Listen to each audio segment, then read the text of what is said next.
நீரின்றி அமையாது உலகு என்று சொன்னாங்க வள்ளுவர்.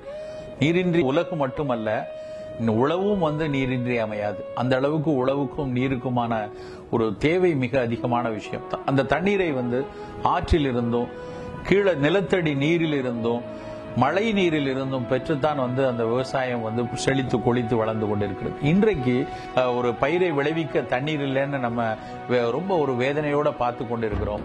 ஆனால் பல பன்னாட்டு நிறுவனங்கள் அரசுக்கு வெறும் லிட்டருக்கு 2 காசு கொடுத்து விட்டு அதை 20 ரூபாய்க்கு நமக்கு சந்தையில் விற்று கொண்டிருக்கிறார்கள். அந்த தண்ணீரை வாங்கி பருகுவதுதான் ஒரு பெரிய சுகாதாரத்தனம் என்றும் அதுதான் மேதாவித்தனம் என்றும் நினைத்து கொண்டு நாம அந்த புட்டி தண்ணீருக்கு பின்னாடி நம்ம போய் கொண்டிருக்கிறோம். 20 வருஷத்துக்கு முன்னாடி அப்படி நாம யாராவது ஒவ்வொரு லிட்டர் தண்ணீரை 20 ரூபாய் கொடுத்து வாங்குவோம் கற்பனை கூட செய்து கொண்டு பார்த்திருக்க மாட்டோம். ஆனால் இன்றைக்கு அதை சாப்பிடுவது மட்டும்தான் நாகரிகம், அதை சாப்பிடுவது மட்டும்தான் சுகாதாரம் என்று நினைத்து 2 காசு கொடுத்து நம் நிலத்தடி நீரை உறிஞ்சி அதை புட்டியில் அடைத்து விற்கக்கூடிய அந்த நிறுவனத்துக்கு நம்ம கொடுக்கிறோம்.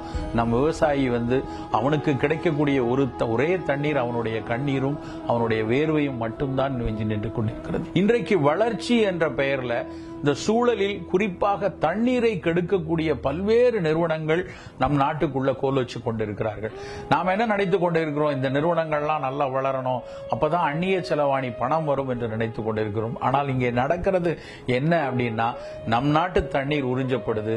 நம் நாட்டினுடைய தண்ணீர் எல்லாம் பல மலினங்களால் மாசுபடுத்தப்படுது.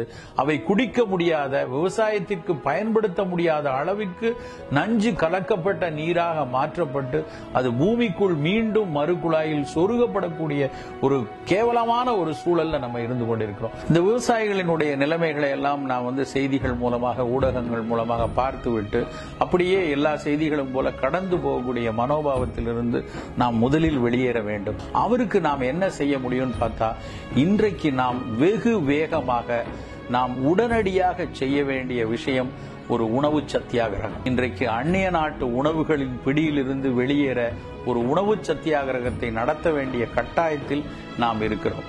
அந்நிய உணவுகளை புறக்கணிப்பதுதான் முதல் வழி. இதற்கு நம் மண்ணையும் ஒரு சேர நம் உடலையும் காப்பாற்றுவதற்கு இந்த உணவு சத்தியாகிரகம் மட்டும்தான் வழியாக இருக்கும். நம் நாட்டு காய்கறிகளை இயற்கை முறையில் விளைவித்த, இயற்கை முறையில் ரசாயன கலப்பில்லாமல் விளைவித்த தாவரங்களுக்கு சற்று அதிக விலை இருந்தால் கூட தயங்காமல் அந்த விவசாயிகளை ஊக்குவித்து அந்த பொருட்களை நாம் அன்றாடம் பயன்படுத்துவதுதான் அந்த ஏழை விவசாயியின் கண்ணீரை துடைக்கக்கூடிய ஒரே வழி.